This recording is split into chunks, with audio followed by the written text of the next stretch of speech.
Hello, my name is Carlos, and today I'm going to talk about the health effects from drinking soda. Uh, First of all, nowadays, who doesn't consume soda as in every meal they're eating throughout the day? Um, Over more than half of the American population consume soda daily. Now that's daily, like today, tomorrow, and the next day. But more than three-fourths consume it once in a while. And well, first of all, what makes soda, different or sugar, it has sugar. Drinking soda causes you to feel full, but in reality, you're just adding more sugar to your plate. Now that's what's different from soda. When you're eating and you're like, oh, I'm just gonna drink soda so I can feel more full, and then I will stop eating. But in reality, you eat the same amount as you would without soda. Now, when consuming large amounts of sugar, your liver turns it into fat. Now, sugar is broken down into two separate molecules, glucose and fructose. Everyone knows that glucose, it's your cells break it down throughout your body, so that usually doesn't turn into fat unless something else is missing. Now, fructose, that could only be broken down by one organ, and that's your liver. And when your liver is full of fructose, it doesn't know what to do with it, so it turns it into fat.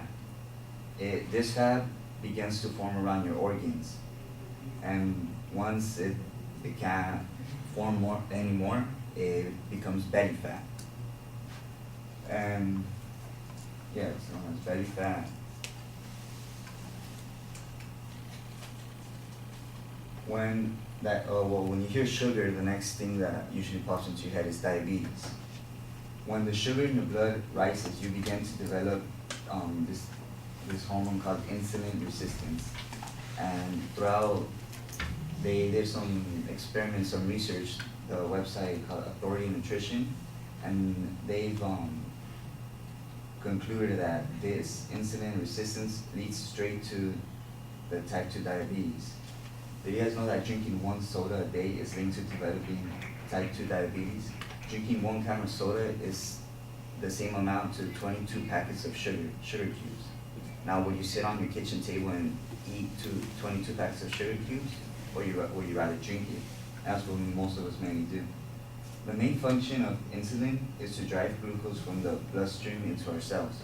Now, without insulin, we can't drive glucose through our cells, and it begins to develop fat around your body.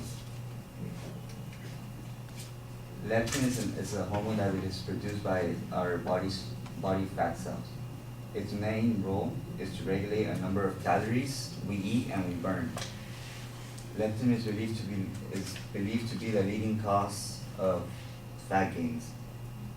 It's called a nickname is a starvation hormone. So it usually alerts us, oh, we need to eat. We're running out of fuel. And without this, you usually overeat and you gain more fat. And it's 35% from the leptin is the cause of most of the 35% is the cause of heart failure, like heart strokes, and according to the Huffington Post. Now, can sugary drinks become addictive? They do it. Sugar drinks, soda, alcohol, how you become addicted is because of your brain. It releases this hormone called dopamine, and when this hormone is released, it's pretty much because your brain works different. If it sees that you like doing a certain activity, drinking soda, going out to play sports, running, it's gonna want to have more from that. So once you go out running or drink a soda, your brain goes, oh, I'm releasing this hormone, and you begin to crave it. It's your craving.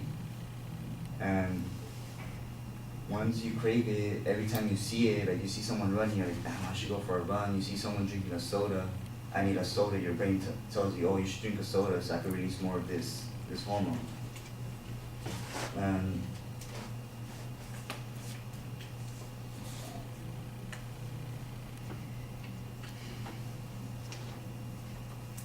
You know, this hormone is released when our body feels like pleasure.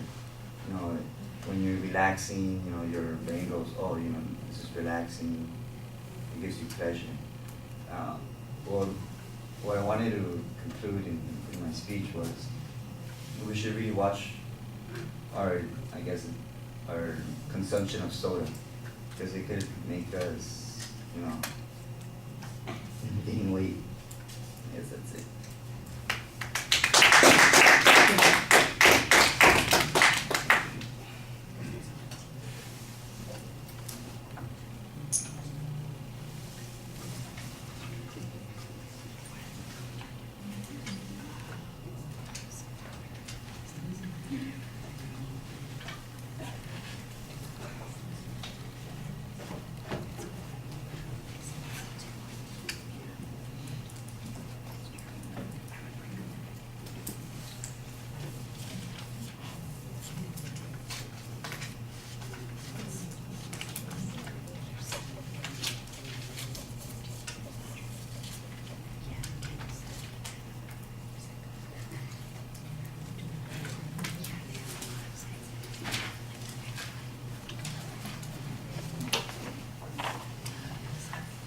All right, Jacqueline, what did you think? So I thought that your idea was stated pretty clear. You wanted to show the health benefits of soda. You didn't have an attention getter. Also, I noticed you had a lot of information, and I noticed that's why you kept looking down your cards, not your presentation, which I get. That's really good. You gave a lot of info, but you had no citation whatsoever. I think that you had a lot of good visuals that went along with your presentation. I think a good visual could have been used, like if you just could have gotten just a picture of fat. You talked about fat a lot. Just that's, I think, would scare a lot of people. But overall, I thought your information was very detailed. All right. Well, I'll agree with a couple of things and disagree with a couple of things. I thought that she's right that you don't really have an attention device. You just start with introducing yourself and telling us the topic, and you want to lead us into that topic and make it a little bit more dramatic so it's something that we care about and want to listen to. The widespread use of sodas becomes a justification for talking about that, so I thought you did okay on that. I know what the general subject is. There's not really a preview of what the structure is going to be. So as I'm listening, it's at best organized topically, you know, and I kind of have these different topics. I got fat, diabetes, leptin resistance, and addiction. And I don't know if those are the supporting points or they are pieces of information that are supposed to fit into the supporting points.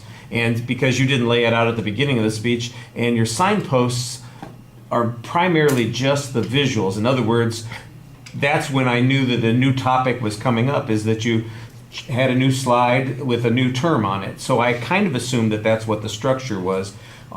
You need to do a little bit more to make that work for you. And the transition language, like we talked about, this is one of those speeches where I don't want to say that it's the equivalent. I think you did a little bit better job than that first time out the guy did on the chili pepper speech. You remember that? But I think you could see, for instance, that there is language that's missing that would make your speech hang together a little bit more effectively and present it as a more coherent presentation rather than just randomized pieces of information about soda consumption.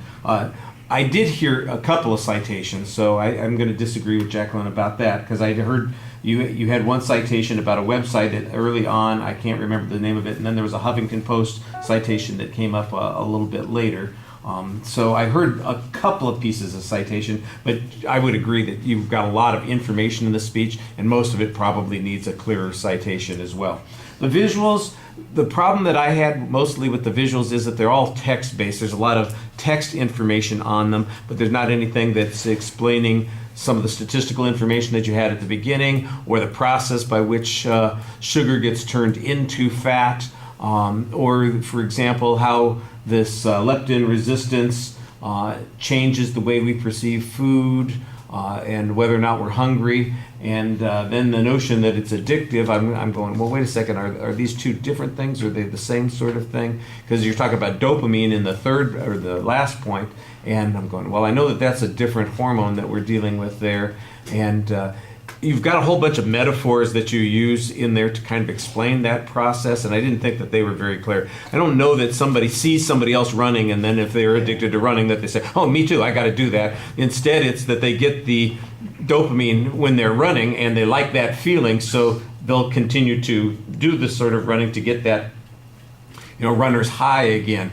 And what you're doing is you're saying, and you get the same sort of effect when people consume a soda. It gives them something that they feel satisfied with, that they enjoy. It gives them some kind of stimulation, which is why they will then engage in it again repeatedly. So I appreciated the idea that you're trying to connect it to other sorts of behaviors that the audience could relate to. I just thought it was maybe a little bit clumsy in making those comparisons. I think it's a good linguistic tool to use, but it didn't work quite as smoothly as you wanted to. On your presentation, most of the time you're looking up. I did see that you had information that you're looking at, but you tend to, maybe a third of the time, you're sideways looking at the screen to remind you about what you're going to be talking about next, and then you turn and look at us, and I think you're doing the right thing. You're trying to get to that point where you're just talking to us. I didn't feel like you were overly dependent on the notes, but it did feel like it needed to be practiced a little bit more so that you knew exactly what you wanted to say about each of those points. Sometimes it felt a little awkward, like maybe you hadn't gone over it as recently as you could have. All right, thank you.